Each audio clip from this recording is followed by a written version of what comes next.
प्रथम नागरिक। इसी तरह किसी भी पंचायत के प्रधान प्रथम नागरिक को हम लोग देश के अन्य राज्यों में उनको प्रधान जी कहते हैं। तो जिस पद पर वे विभूषित हैं, ये बड़ी खुशी हुई। अपनी गरिमा, अपनी महिमा को वे आगे से अपने सिर धारण कर आप लोगों के साथ रहकर, बड़े लोग भी हैं, वे सबको साथ लेकर चलते हैं। बड़े बड़ों की यह विशेषता है, वो सबको साथ लेकर चलते हैं। तो आप लोगों को साथ लेकर के, आप लोगों के साथ रह करके इस यज्ञ में अपनी पूरी जवाबदेही के साथ भागीदारी निभाते हुए अभी मेरे बरसे में भी आकर मुझसे मिले हैं। यह एक विशेषता मैंने देखी।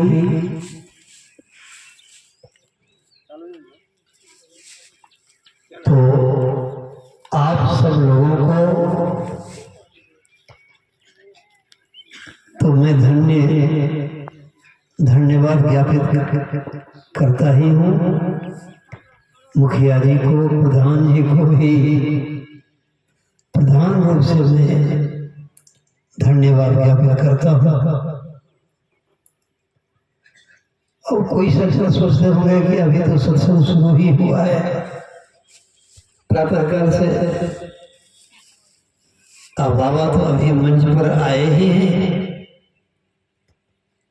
और आते आते धन्यवाद ज्ञापन शुरू कर दिए। धन्यवाद ज्ञापन तो अंतिम में होता है।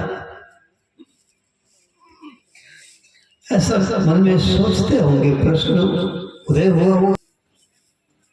तो भाई इसके लिए मैं कहना चाहूंगा, कभी कभी कोई भी पैसे वाले व्यक्ति जब कोई सौदा चोखा एक नंबर देखते हैं तो सौदा खरीदने से पहले ही वो एडवांस कर देते हैं कि सौदा ये बढ़ता रहे, गड़बड़ नहीं हो। तो अंतिम धन्यवाद तो कर होगा, लेकिन एडवांस रूप में अभी मैं धन्यवाद ज्ञापित करता हूँ। एडवांस धन्यवाद ज्ञापन हुआ। आप लोगों की सुंदर व्यवस्थित संतमत के आदर्शपूर्ण व्यवस्थाओं को देखकर मैं एडवांस धन्यवाद ज्ञापित अभी किया हूँ। अच्छा, अभी आप लोग बहुत देर से पूर्व वक्ताओं के माध्यम से, उनके मुखारबिंद से इस विषय पर विशेष रूप से जोर देते हुए, प्रेशर डालते हुए सुनते आए हैं।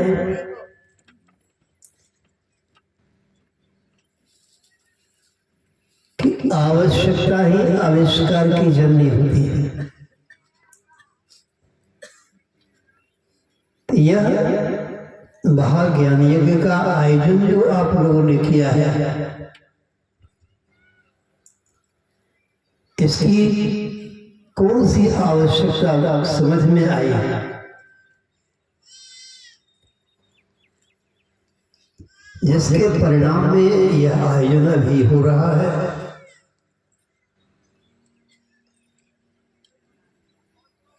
जानते हैं आप लोग सभी, लेकिन एक बात भाई, जो बात जानते हैं तो तुच्छ विचार के लोग वह बात जब सुनने को मिलती है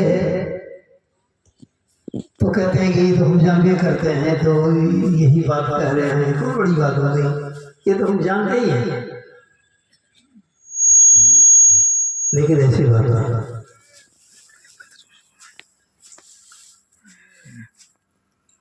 जो विशेषज्ञ लोग होते हैं, विशेष लोग होते हैं, वे जो बात जानते हैं, यदि उस विषय में यदि वह बात दूसरे कोई भी सज्जन सुनाते हैं तो सुनाने वाले का बड़ा सम्मान करते हैं। सच्चे विद्वान वे होते हैं जो दूसरे विद्वान को देखकर बड़े खुश होते हैं और खुशी में के मारे वे उसे सम्मान करते हैं। विद्वान वही हैं जो विद्वानों का सम्मान करे। धनवान वही है जो धनवान का सम्मान करता है। विद्वान कौन सा विद्वान जो विद्वान का सम्मान नहीं करे?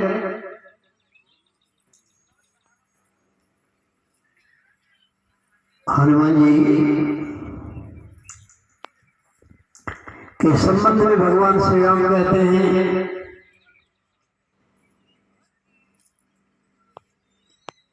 हे हनुमान, हे भरत, यह जो हनुमान है इसके ऋण से मैं कभी उऋण नहीं हो सकता। भगवान कहते हैं हनुमान जी के ऋण से मैं कभी उऋण नहीं हो सकता। माने इनका इतना ऋण हमारे ऊपर आ गया है कि हम कितना ही इसको देते रहेंगे, देने की कोशिश करेंगे, हम चुका नहीं पाएंगे। हनुमान जी की विशेषता भगवान श्री राम करते हैं वर्णन।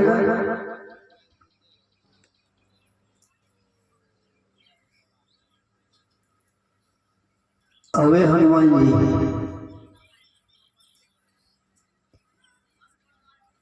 आंख मूंद कर ध्यान कर रहे हैं।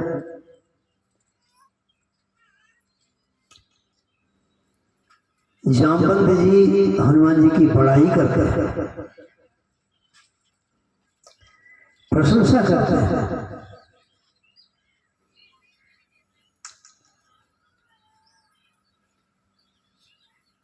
हनुमान जी अपनी बड़ाई सुनकर के भी वो ध्यानस्थ रहते हैं, उनका ध्यान टूटता नहीं है। विषय था आगे समुद्र लंघन करने का, समुद्र लांघ कर लंका जाने की बात थी।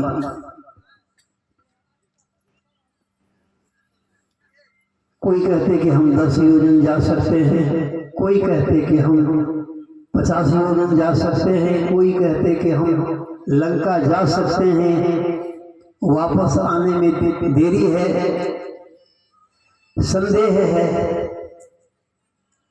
और स्वयं जामवंत जी कहते हैं कि मैं लंका जा सकता हूं और वापस आ भी सकता हूं। तो अब बात बाकी क्या रहेगी? अब जब आप जा भी सकते हैं, आ भी सकते हैं, इतनी बड़ी सामर्थ्य आप में है, इतनी बड़ी शक्ति आप में है, तो समस्या का तो हल हो गया। परंतु वे जामवंत जी अपने बारे में कहते हैं कि ये पुरुषार्थ तो है हमें, लेकिन एक लाचारी है। जीवन कि सबसे बड़ी लाचारी क्या है, सबको याद रखिएगा अभी भी कर। और संत शिरोमणि गोस्वामी तुलसीदास जी महाराज का ये सार अनुभव जो सभी महापुरुषों द्वारा समर्थित है, जिसका समर्थन सबने किया है। सबसे बड़ी लाचारी क्या है? लोग बहुत लाचारी व्यक्त करते हैं, हमको ये लाचारी, हमको ये लाचारी, हमको ये लाचारी, हमको ये लाचारी। अब कितनी लाचारी का हम वर्णन कर सके करें, लेकिन हम अभी जामवंत जी के शब्दों में, चूंकि एक लाचारी सबसे बड़ी लाचारी है, तो बस वही एक लाचारी में कहना चाहता हूँ, कह सकता हूँ। जामवंत जी कहते हैं कि मैं लंका जा सकता हूँ, आ भी सकता हूँ। तो आप लोग समझते होंगे तो समस्या क्या है, जाइए आइए सीता मैया की खबर लेके। जामवंत जी कहते हैं जीवन की सबसे बड़ी लाचारी है कि मैं बूढ़ा हूं।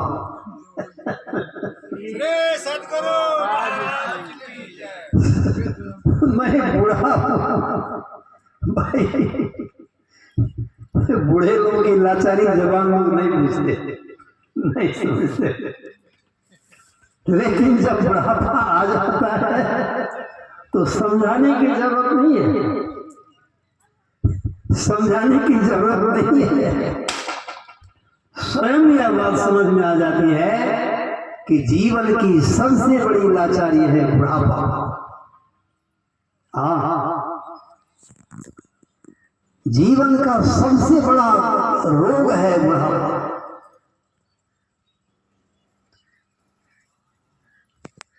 तो जामवंत जी यही कहते हैं कि हमारे पास यही लाचारी है कि मैं बहुत बूढ़ा हो चुका हूं। हाँ, और कोई बात नहीं। हनुमान जी से कहते हैं कि हनुमान, हम तो सबसे बूढ़े हैं और तुम तो एकदम कड़कड़िया जवान हो। सब देवताओं ने तुम्हें अपार शक्ति प्रदान की है,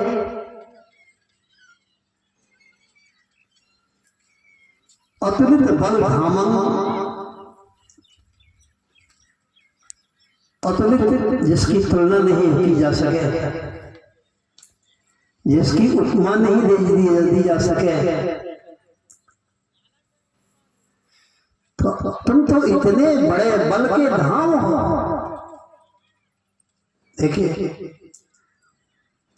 हनुमान जी बल के धाम हैं। धाम का, अरे कोई मान लीजिए घर है जिसमें कोई गेहूं रखा हुआ है, कोई पटवा रखा हुआ है, और कोई घर है जिसमें सोना चांदी रखा हुआ है।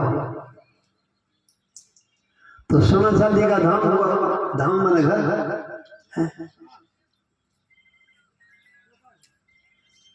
तो सबसे कीमती है सोना चांदी का, जो जिस घर में सोना चांदी रखा हुआ है, सोना चांदी का स्टोर है। तो और जितने स्टोर हैं सबसे कीमती वो है। हनुमान जी के बारे में आया कि अतुलित बल धाम, और तुलनीय जिसकी तुलना नहीं की जा सके बल के धाम। लेकिन हनुमान जी को कोई अहंकार नहीं है, यही विशेषता है। विद्वान है, विद्या का अहंकार नहीं होना, ये सबसे बड़ी विशेषता है। धनवान है, धन का कोई अहंकार नहीं, ये सबसे बड़ी विशेषता है।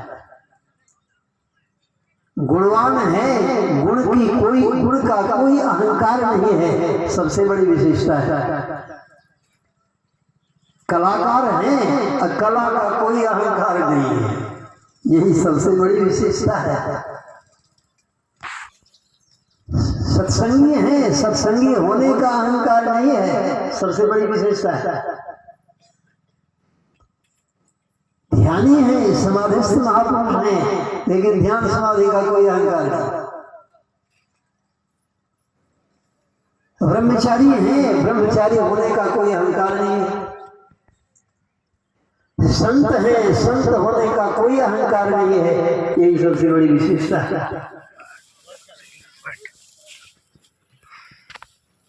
हनुमान जी है बल के धाम, पर कोई अहंकार नहीं। किसी ने कहा हनुमान जी से कि आप तो बल के धाम हैं, अतुलित बल धामन। अब फिर लगता ही नहीं है कि आप बलवान हैं,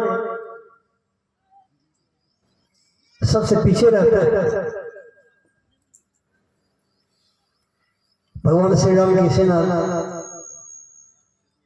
जब चलती है तो हनुमान जी पीछे पीछे चलते हैं। तो लोगों ने कहा कि आप पीछे क्यों चलते, आप तो सबसे बड़ के धाम हैं, आपको तो आगे होना चाहिए। तो हनुमान जी ने एक शब्द ने कहा, ठीक है देखो भाई, कोई धाम है, जैसे कि अभी आपने सुना, सोना चांदी जिस किसी घर में भरा हुआ है, रखा हुआ है, सोने चांदी का वो धाम है, घर है, भवन है। लेकिन उस घर को अहंकार है कि हम सोना के घर हैं। जिस घर में सोना रखा हुआ है उस घर को थोड़ा भी अहंकार होता है कि हम सोने के घर हैं। हमारे अंदर तो खाली हम घर तो जड़ है, और सोना तो हम हमारे अंदर में किसी ने रखा है, हम सोना नहीं है।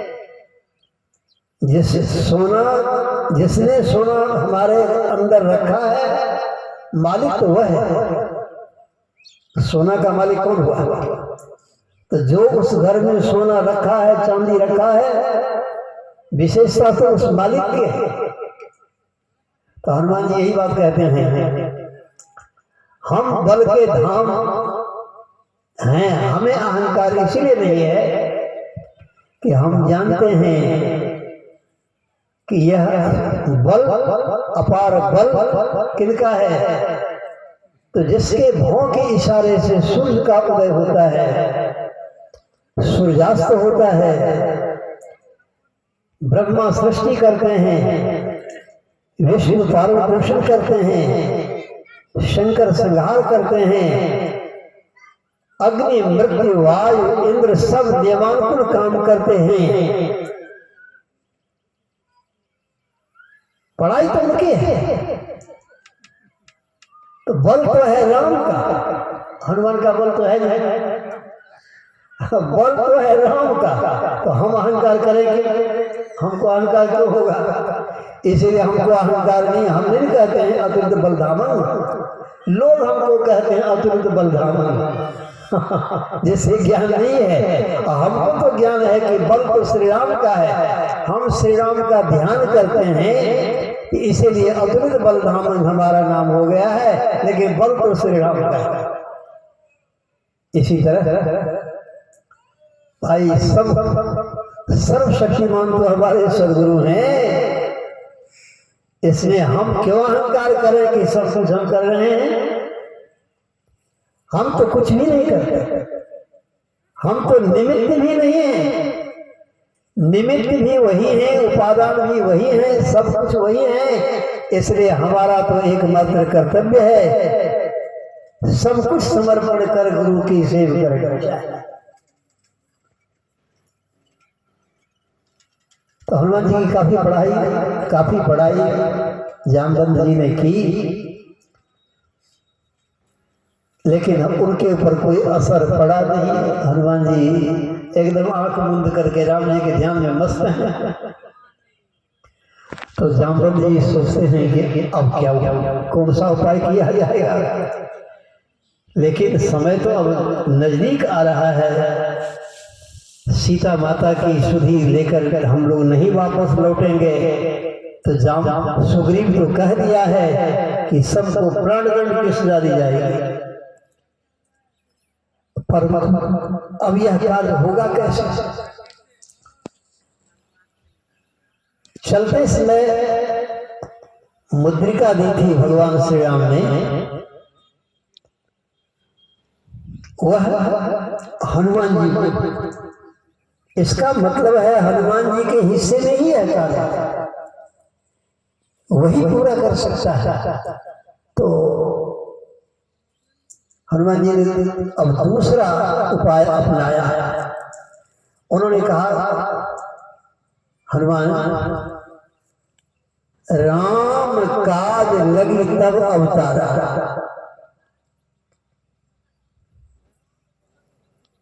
मुद्रिका तुम्हारे हाथ में भगवान श्री राम दिए, इसका मतलब यह है कि तुम ही इस कार्य को कर सकते हो, और तेरा अवतार ही तो हुआ है राम कार्य करने के लिए। मैंने खुशी के बारे सबसे पहले आप लोगों को इसलिए धन्यवाद दिया कि यह शरीर तो सदगुरु महाराज जी दिए हैं सदगुरु जी का काम करने के लिए। जिस काम में आप लोग लगे हुए हैं तो खुशी से पहले ही मैं धन्यवाद कर दिया। हनुमान जी से जाम्बत जी कहते हैं कि तुम्हारा अवतार ही हुआ है राम जी का कार्य करने के लिए।